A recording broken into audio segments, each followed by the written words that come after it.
ओम यं ब्रह्मा वरुणेन्द्र रुद्रमरुतस्पन्वन्ति दिव्यैस्तवैः वेदैः साङ्गपदक्रमोपनिषदैर्गायन्ति यं सामगाः ध्यानावस्थिततद्गतेन मनसा पश्यन्ति यं योगिनो यस्यान्तं न विदुःसुरासुरगणाः देवाय तस्मै नमः। मैं कमलेश झा, सहायक प्रोफेसर, जूथालाल संस्कृत महाविद्यालय मझौलिया, पश्चिम चंपारण। मैं आज शास्त्री तृतीय खंड के छात्रों के लिए जिनका प्रतिष्ठा विषय व्याकरण है उनके लिए परम लघु मंजूषा नामक पुस्तक पढ़ाने जा रहा हूँ, जिसका कारक निरूपण का प्रसंग चल रहा है। उसी को आगे बढ़ाते हुए संबोधन प्रथमार्थस्यापि अनुवाद्यत्वेनोद्देश्यतया जुष्मद् अर्थाभेदेन विधेयक्रियामन्वयात् क्रियाजनकत्वं रूपकारकत्वं देवदत्त त्वं गच्छ इत्यादो अभिमुखी भवत् देवदत्ताभिन्न जुष्मद् अर्थोद्देश्यक प्रवर्तनादि विषयो गमनम् इति बोधः।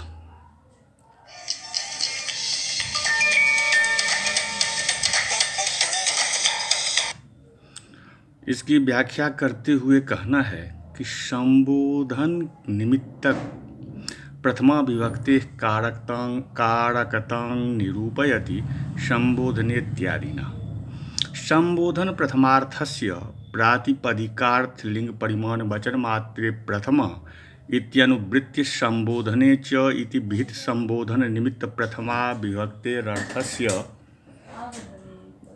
अपि च अनुवाद्यत्वेन विद्यमानस्याभिमुखीकरणीयत्वेन उद्देश्यतया लक्ष्यत्वेन जुष्मद् अर्थाभेदेन जुष्मत् शब्दबोध्यार्थाभेदतया विधेयक्रियायां विधेयभूतक्रियायाम् अन्वयात् संबंधात् क्रियाजनकत्वरूपं क्रियानिष्पादकरूपं कारकं कारकभावः देवदत्त उदाहरणं यथा देवदत्त त्वं गच्छ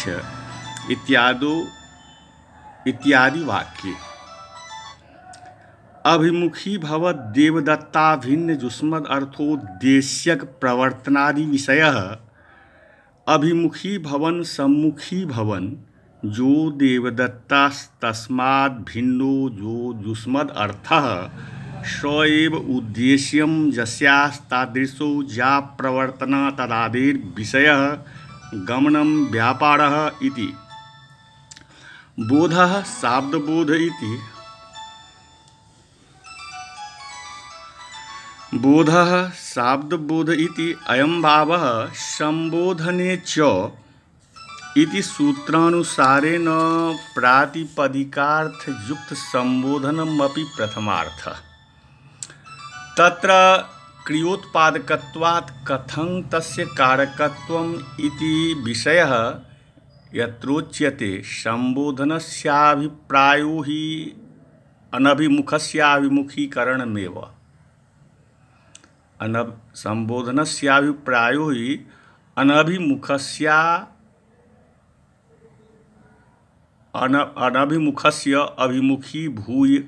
अभिमुखीकरणमेव।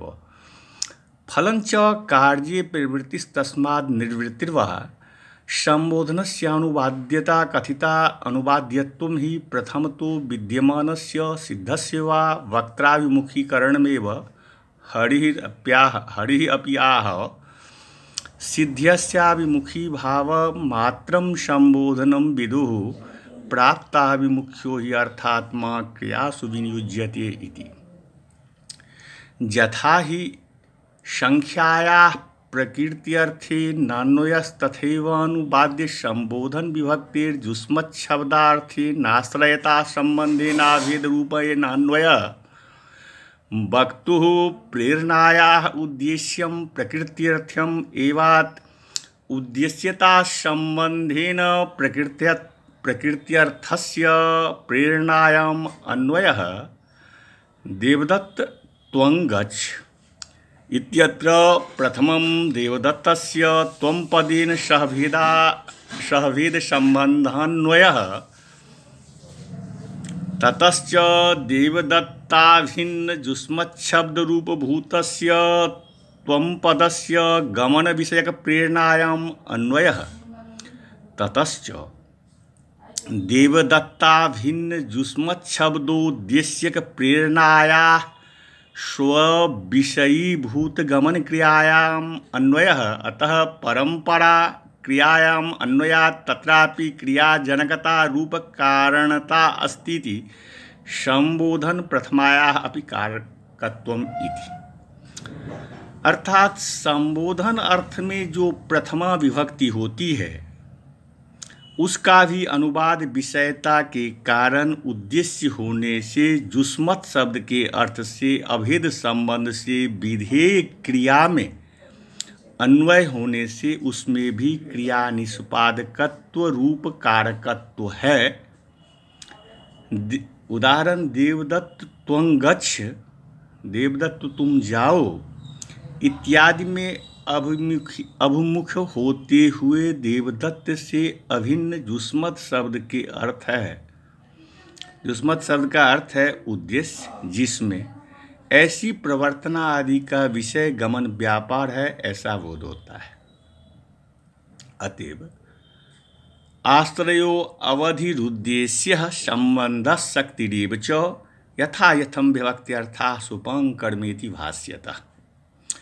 इत्यभियुक्तोक्तं सुपं कर्मादयो अप्यर्थाः संख्या चैव तथा तिङम् इति भाष्यञ्च संगच्छते अनुक्तकर्त्रादिषु तृतीयादयो विभक्तयो अनभिताधिकारे तासां विधानात् इति अन्यत्र विस्तरः। अस्य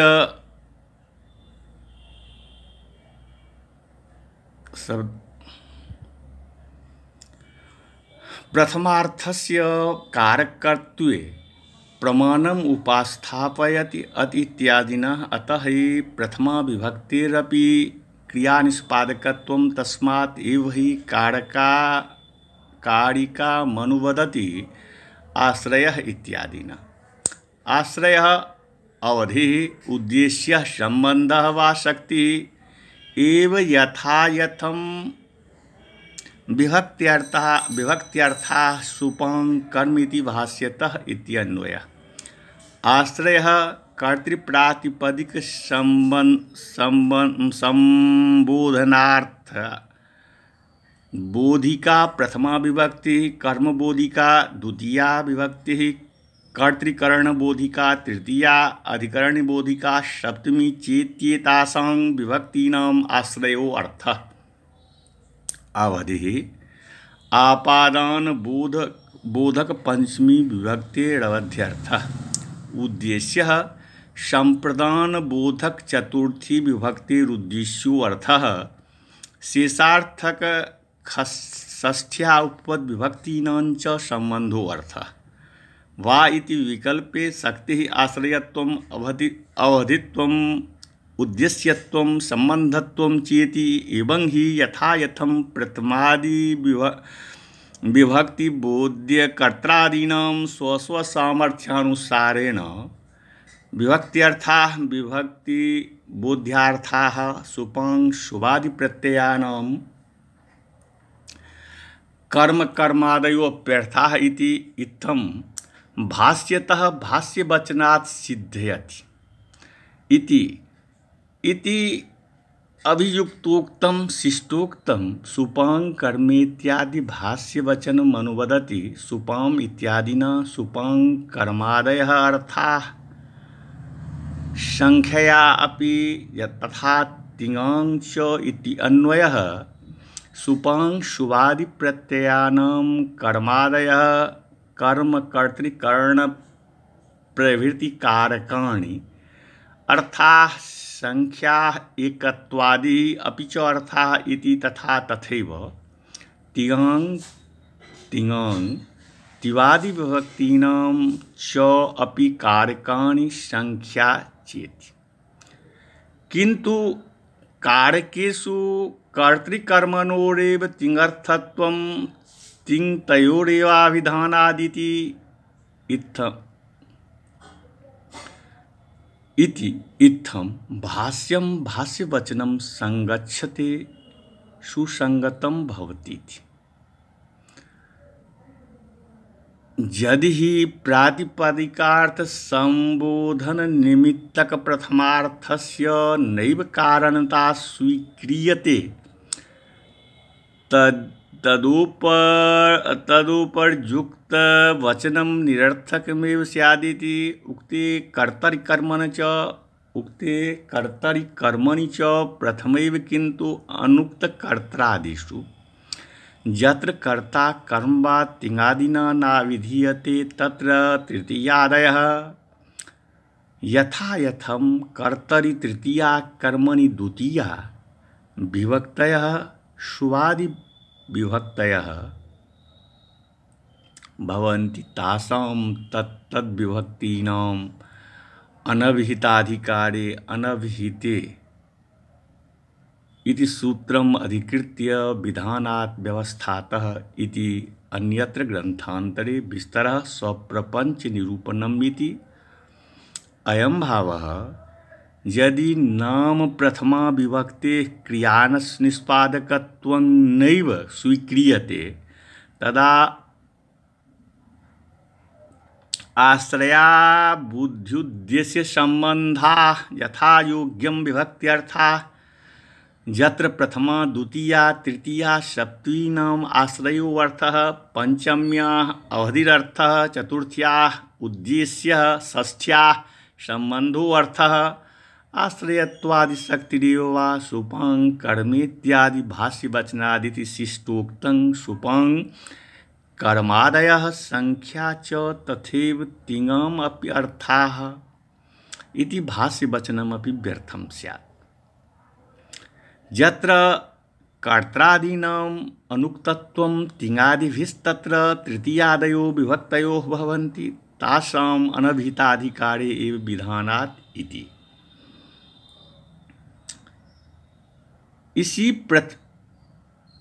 इसी प्रथमा विभक्ति के भी क्रिया निष्पादकत्व होने के कारण आश्रय अर्थात प्रथमा द्वितीया तृतीया और सप्तमी का अर्थ, अवधि पंचमी का अर्थ, उद्देश्य चतुर्थी का अर्थ एवं संबंध षष्ठी का अर्थ यथायोग्य विभक्ति के अर्थ हैं अथवा शक्ति आश्रयत्व अवधित्व उद्देश्यत्व एवं संबंधत्व ही विभक्ति का अर्थ है। सुपांग कर्म आदि भाष्य वचन से यह सिद्ध होता है।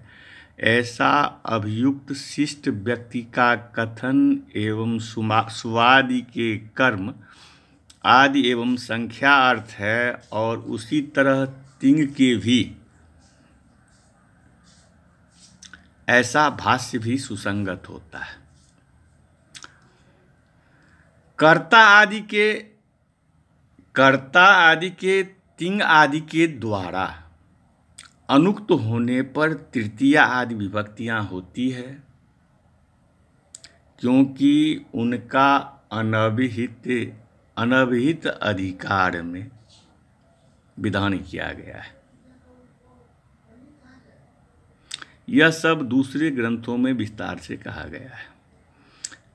ननु क्रिया निमित्तत्वं कारकत्वम् इति स्वीकार्यम् इति चेन्न चैत्रस्य तण्डुलं पचत इत्यत्र संबंधिन चैत्रादावति व्याप्ते अनुमत्यादि प्रकाशनद्वारा संप्रदानेरिव तण्डुलादि द्वारा संबंधिनोपि क्रियानिमित्तत्वात् किन्तु क्रियान्वित विभक्त्यर्थान्वितत्वं क्रियानिर्वर्तकत्वं वा कारकत्वं विशेषतया क्रिया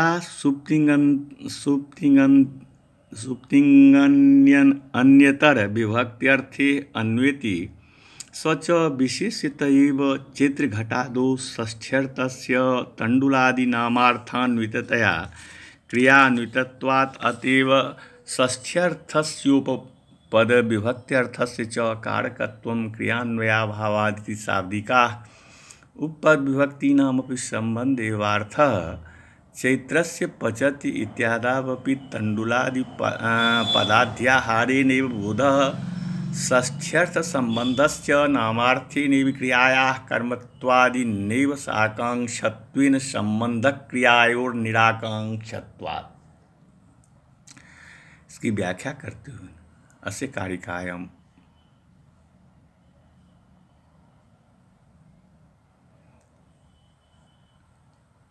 इसकी व्याख्या करते हुए कहना है कि कारकस्य परिभाषांतर विषयम निरूपयति।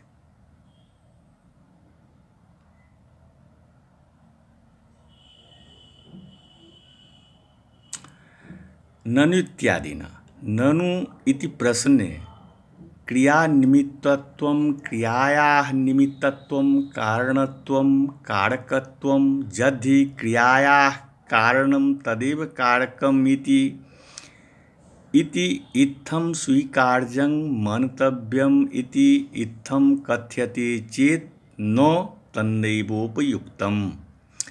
चैत्रस्य तण्डुलं पचति इत्यत्र इति वाक्ये संबंधिनि संबंधीभूते चैत्रादौ अतिव्याप्ते कथमिति चेदुच्यते अनुमत्यादि प्रकाशनद्वारा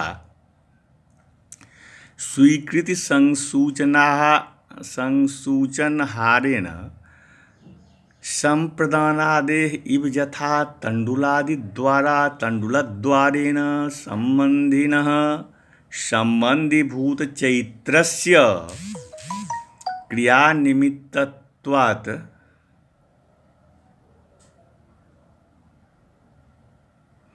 पाकक्रियाकारणत्वात् किंतु वस्तुतः क्रियान्वित विभक्त्यर्थान्वितत्वं क्रियायाः मन्विताजे विभक्त्यर्थास्तैरन्वितत्वं युक्तत्वं वा इति पक्षान्तरे क्रियानिर्वर्तकत्वं क्रियायाः साक्षान्निर्वर्तकत्वं निष्पादकत्वं कारकत्वं क्रिया विशेषणतया प्रधानरूपेण सुप्तिङन्यतर विभक्त्यर्थे सुप्तिङो कस्याप्येकस्य विभक्त्यर्थे अन्वेति सम्बन्धः भवति। सः विभक्त्यर्थः च अपि विशेष्यरूपेण एव हि चैत्रघटादौ प्रतिपादिके इति। षष्ठ्यर्थस्य चैत्रस्येत्यत्र वा या षष्ठी तदर्थस्य तण्डुलादि नामार्थान्विततया तण्डुलादिजन्यं तस्यार्थेन अन्विततया सम्बन्धतया क्रियान्वितत्वात् क्रियायाः सह अन्वितत्वात् सम्बन्धत्वात् अतः जतो हि षष्ठ्यर्थो नामार्थे अन्वयति तस्मात् एव हि षष्ठ्यर्थस्य षष्ठीविभक्तेरर्थस्य उपविभक्त्यर्थस्य पदम् अनुसृत्य या विभक्तिर्भवति सोपपद विभक्तिः तस्याः अर्थस्य च अपि नैव कारकत्वं कारकभावः। क्रियान्वितत्वाभावात् तेषां नामार्थे अन्वयात् क्रियायाः अन्वितस्य सम्बन्धत्वस्याभावात् विरहात् इति इत्थं शाब्दिकाः शब्दशास्त्रज्ञाः वैयाकरणाः इति। उपपदविभक्तीनां पदम् अनुसृत्य या विभक्तिर्भवति सोपपदविभक्तिस्तासाम् अपि च सम्बन्धः एव हि अर्थः चैत्रस्य पचति इत्यादौ इत्यादि वाक्ये अपि च तण्डुलादिपदाध्याहारेण तण्डुलादि यत्पदं तस्य अध्याहारेण तत्रत्यस्थकल्पनेन एव हि बोधः शाब्दबोधः षष्ठ्यर्थसम्बन्धस्य षष्ठ्यर्थभूतसम्बन्धस्य नामार्थेन प्रातिपदिकार्थेन एव हि क्रियायाः तु कर्मत्वादिभिः साकांक्षत्वेन आकांक्षायुक्तत्वेन सम्बन्धक्रियोः षष्ठ्यर्थभूतसम्बन्धस्य क्रियाश्च तयोः परस्परं निराकांक्षत्वात् आकांक्षारहितत्वात् इति। अस्य अनुच्छेदस्य अयम् आशयः यदि हि क्रियानिमित्तत्वं कारकत्वम् इत्युच्यते आकांक्षारहितत्वात् यदि हि क्रियानिमित्तत्वं कारकम् इत्युच्यते चेत् तन्न कारकस्य क्रियाप्रेरकनिमित्तत्वे हि चैत्रस्य तण्डुलं पचति इत्यादौ चैत्रस्यापि भावान्तस्यापि कारकत्वं स्यात्। यथा हि संप्रदाने दानानुमतिप्रकाशनद्वारा दातरि संप्रदानं भवति तस्यैव सम्बन्धिनो हि चैत्रस्यापि क्रियानिमित्तत्वं तु भवत्येव। षष्ठ्यर्थो हि नामार्थे न अन्वयति न तु क्रियया। तत्र क्रियान्वयाभावान् न षष्ठ्यर्थस्योपविभक्तेश्च कारकत्वं सिद्धयति। संबंध क्रियेव परस्परं निराकांक्षे संबंधो हि नामार्थम आकांक्षति क्रिया तु कर्मत्वादि। क्रियान्वित विभक्त्यर्थान्वितमेव कारकत्वं न हि षष्ठी क्रियया अन्वेत्यापि तु नामार्थे नेति अन्वयश्चायं क्रमः। क्रिया हि सुप्तिङन्यतर विभक्त्यर्थेन विशेषतया अन्वेति विभक्त्यर्थश्च चित्रघटादो विशेषतया अन्वेति। यदि यह कहा जाए कि क्रिया का कारण बनता है कारकता, क्रिया का कारण बनना ही कारकता है, ऐसा स्वीकार करना चाहिए तो ठीक नहीं है। चैत्रस्य तण्डुलं पचति इत्यादि में संबंधीभूत चैत्र आदि में अतिव्याप्त होती है।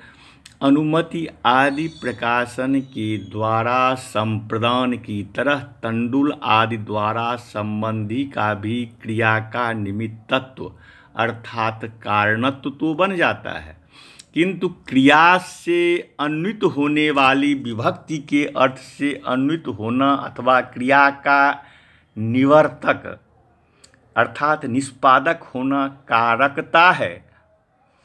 क्रिया विशेष्य के रूप में सुप अथवा तिंग प्रत्यय में से किसी एक विभक्त्यर्थ में अन्वित होता है।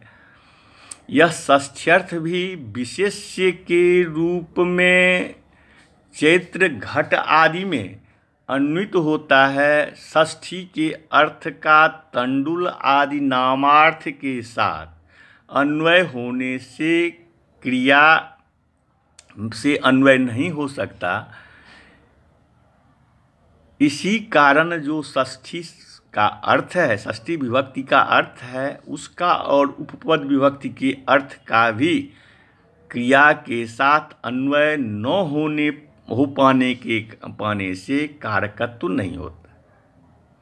ऐसा वैयाकरणों का मत है, ऐसा वैयाकरणों का मानना है। उपपद विभक्तियों का भी संबंध ही अर्थ है। चैत्रस्य पचति इत्यादि में भी तण्डुल आदि पद के अध्याहार से ही शाब्दबोध होता है। षष्ठी का अर्थ जो संबंध है उसका नामार्थ से ही और क्रिया का कर्मत्व आदि से ही आकांक्षा रहती है। संबंध या क्रिया दोनों परस्पर निराकांक्ष होते हैं। यत्तु कारकांतरा प्रयोज्यत्वे सति कारक चक्र प्रयोज्यत्व कर्तृत्वमिति चेत् तन्न स्थाली पचति अशिक्षिणति इत्यादो स्थाल्यादेः कारक चक्रा प्रयोजकत्वात् कारकांतर प्रयोज्यत्वाच्च तत्त्वं न स्यात् इति अलम्। कर्तृत्वादि विषये अन्यमतम् अनुद्य दूषयति यदित्यादिना यत् यदेव तु हि कारकांतरा प्रयोज्यत्वे अन्यत् कारकं कारकांतरं तेन प्रयोज्यत्वे अप्रेरितत्वे सति कारक चक्र प्रयोजकत्वं कारकौषध कारकौघ प्रेरकत्वं कर्तृत्वम् इति वदन्ति केचित्। तादृशं कथनं नैवोपयुक्तं मीमांसकमतमिदम् इति स्थाली पचति अशिक्षिणति इत्यादि वाक्ये स्थाल्यादेः स्थाल्या अशिश्च कारक चक्रा प्रयोजकत्वात् कारक समूहा प्रेरकत्वात् कारकांतर प्रयोज्यत्वात् कारकांतरम चेत्रादि तत्प्रयोज्यत्वात् च अपि तत्वं कर्तृत्वं नैव स्यात् इति अलम अतिविस्तरे न प्रयोजनम् इति मतमिदं केचिन्नोरीकुर्वन्ति। तदनुसारेण स्थाल्यामपि चेतनत्वारूपे तस्याः कारकांतर प्रेरकत्वं कारकांतराप्रयोज्यत्वं च संभवति। उक्तमेव स्थाली स्थे यत्ने पचिना कथ्यमाने स्थाली स्वतंत्रा कर्तृस्थे यत्ने कथ्यमाने तु परतंत्रेति। वस्तुतस्तु